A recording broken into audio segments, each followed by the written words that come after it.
What's going on, guys? So today we went to three major art and museum places here in Madrid. So we went to the Reina Sofia, the Royal Palace, and the Prado. And out of all those, early this morning at the Reina Sofia, um, Pablo Picasso is always someone I've heard about art. I'm not really up to date with the whole artists and whatnot. So, but he's always someone that I've known about, and I was interested in viewing some of his work. And it wasn't exactly what I was expecting. I've seen pictures of his work, but it was really off the wall, just super random and sporadic.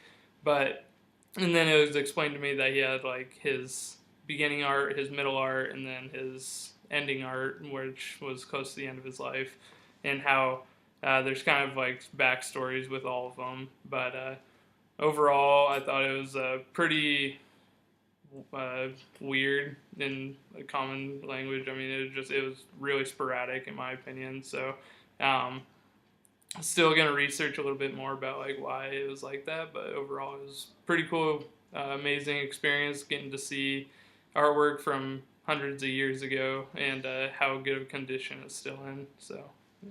Hey guys, Abby here. It's day 2 in Madrid, and we spent it at the Reina Sofia, the Palacio Real, the Templo de Debod, and the Prado Museum. So my favorite piece that we saw in the museums today was probably one of Dali's pieces from 1929.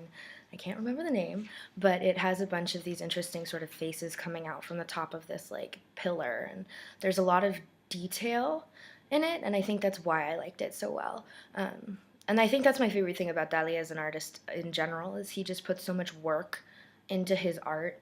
And it depends on what period you're looking at him from, but his surrealism is so just intense and multi-layered that getting to see them in person just makes it all the more interesting. This is our day 2 of our spring immersion experience in Madrid. Today we were able to see a lot of medieval and contemporary art. One of my favorite pieces was held at the Reina Sofia Museum here in Madrid, and it was a piece on syllogisms by Ulises Carrion.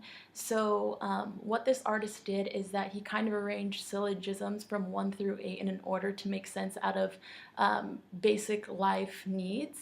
I had a course on syllogisms and it was kind of confusing, but when I was able to go to the museum and kind of look at the interpretation of his art, I felt that it made better sense to me.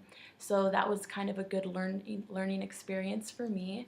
And I just overall enjoyed his works. They were very abstract up to interpretation, and overall served to make sense of life situations.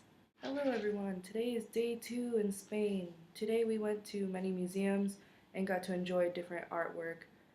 We visited the Reina Sofia Museum, and from there my favorite piece was called Procesión de la Muerte. To me it symbolized the imminent nature of death and how it can come to everybody. What struck out to me was all the fine detail that was in it and how everything had immense carefulness and how everything symbolized and came together to make the art piece what it is, down to the framing and the embellishments on the framing. To me it was more the colors and how it all came together into a piece that just looked very beautiful and breathtaking, and that was my favorite piece today.